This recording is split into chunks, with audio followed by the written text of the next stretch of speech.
I didn't know it then, but the last time I saw my mother smile like that, really smile, was on a rainy weekend in 1989. We'd rented a crumbling little cottage by a lake in the Catskills. I was 6. Brianna was still in diapers. Mom had taken her hair out of its bun, let it go soft around her shoulders, and she laughed when Dad burned the sausages. It was the only time I remember her looking weightless. That memory stayed with me, not as a grand ambition, but as something quieter, like a promise I made to no one. Years later, when I had the chance, I bought land on that same lake. I designed a home with wide windows, wood beams, and a wraparound porch so you could hear the water at night. I didn't tell anyone this, but I'd built it with her in mind, a place she could retire to. A place where she might let her shoulders down again. My name is Helen Whitman. I'm 42 years old. I run a boutique software firm I started in my early 30s after leaving a corporate job that never quite let me be a person. I'm not married, no kids. I've been called driven, cold, efficient, sometimes in the same breath, but I pay for my parents' dental. I send gifts on time. And for 3 years, I helped cover Brianna's student loans without telling her. Brianna, Bri to everyone but me, is 10 years younger, blonde, lively, good with people. She always seemed to know how to show up at the right moment with a smile or a joke. She didn't stay long in any job, but people forgave her for that. She's just finding her path, Mom used to say. I found mine early. No one ever called me brave for it. Our parents, Frank and Linda, worked long hours in their hardware store when we were growing up. They were decent, tired people. They never missed a tax payment, but they missed a lot of dinners. I learned early how to keep the house running. Bri learned how to be liked. I hadn't seen them much over the past year. Work kept me in Seattle, and I was cautious after the pandemic, especially around Mom, who'd had a bout of pneumonia in 2021. Still, I sent regular updates. I invited them to the lake house for weekends. They always said maybe next month. I assumed they were waiting for a quieter season. The lake house wasn't just real estate to me. It was the one thing I'd built that wasn't about strategy or scaling. It was a memory remade into wood and stone. And no matter how far I drifted from the rest of the family, I held on to this belief that when the time came, I'd hand my mother the keys and she'd say, "You remembered?" That was the shape of the story in my head. But stories don't always get told by the people who write them. It was a Sunday morning in late April.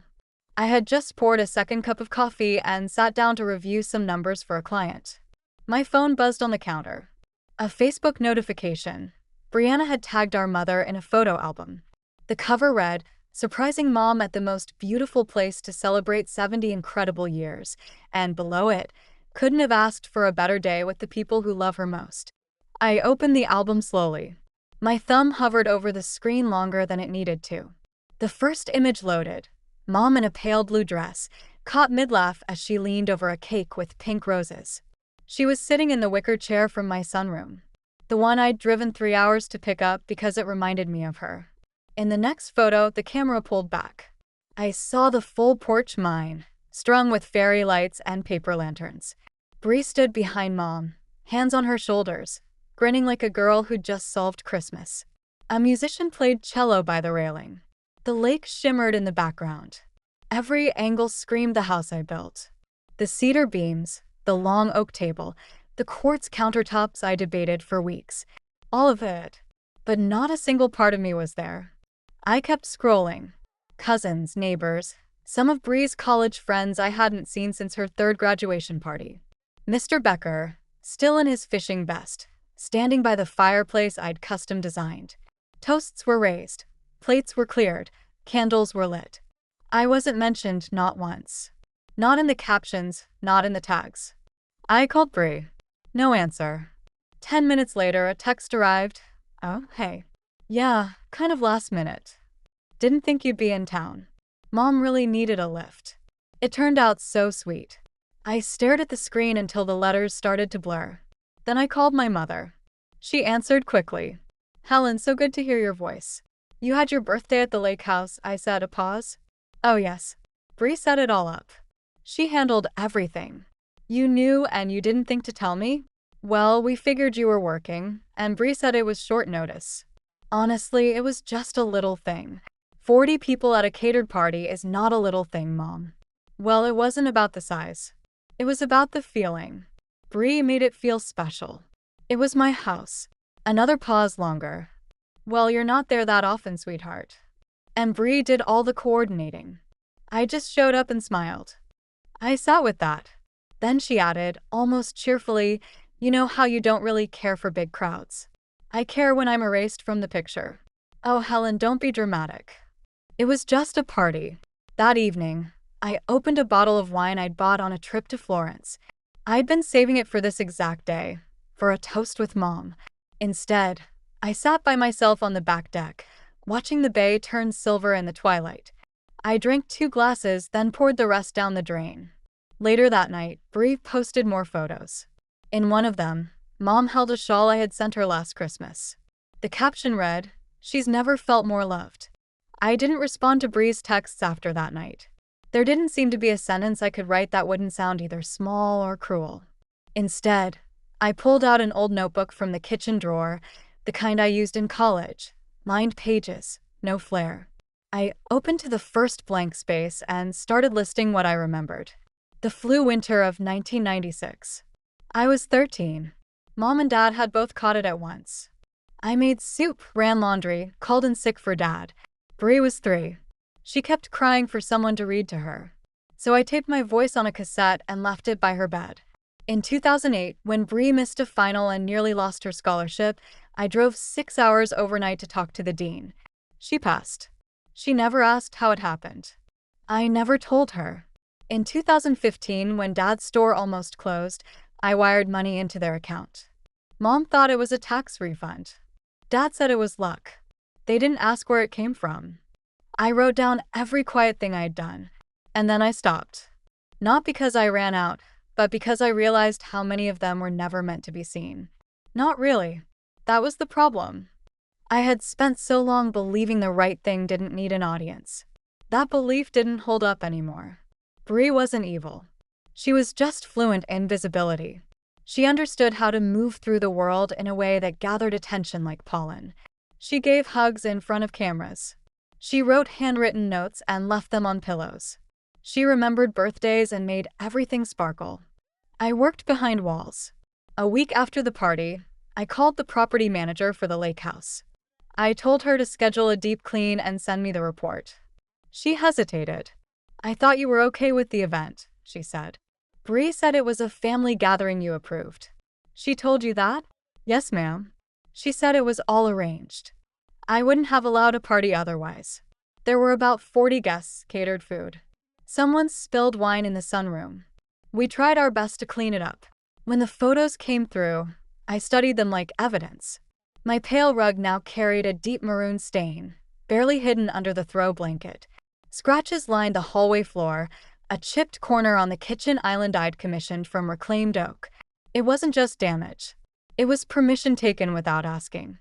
I invited them to dinner. It wasn't a dramatic call, just a message in our family group chat. "Would love to see you all for dinner next Saturday. I'll bring food. Your place at 6. No one asked why. No one declined. I arrived with a lasagna, salad, and a bottle of wine. No one touched it. The house smelled like lemon cleaner. Bree was already there, curled on the couch in leggings and a sweatshirt that said, "Good vibes only." Frank sat in his recliner, flipping through the muted TV. Linda was fussing with napkins. No one mentioned the party. We made it through salad before I said, "Can we turn off the TV? I have something I'd like to go over." Frank looked surprised but reached for the remote. The room went quiet. I pulled out my laptop. "I want to show you a few things," I said. First, the photo of the wine stain. Then the deep scratches along the hallway floor. The chip in the kitchen island. I clicked slowly, letting each image linger.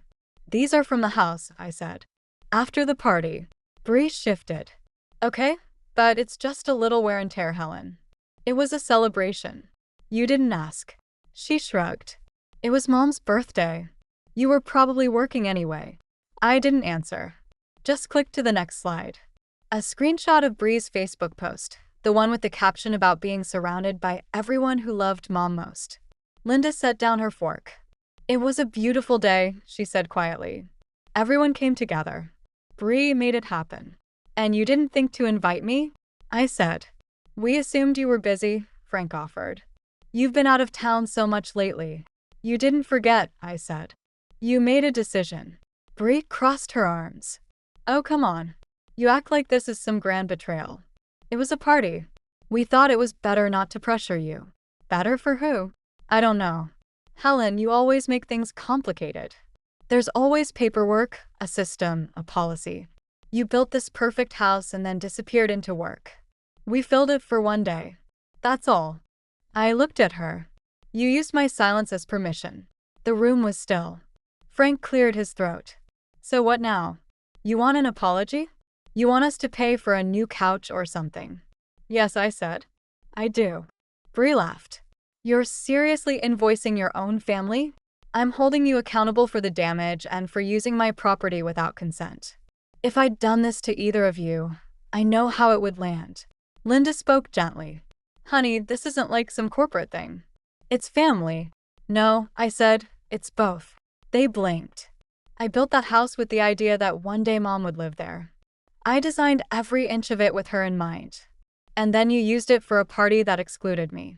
You rewrote the story. And you used my name to do it. Bree opened her mouth, then closed it. I shut the laptop.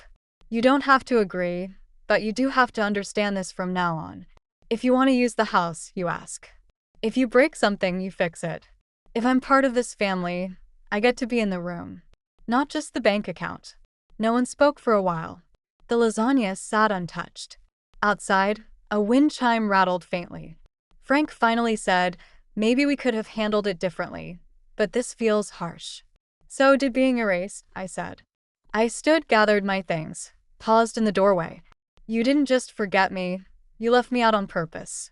I won't let it happen again. The next morning, I sent an email. It had 3 attachments, a PDF invoice, a property use agreement, and a side-by-side comparison of pre- and post-event photos.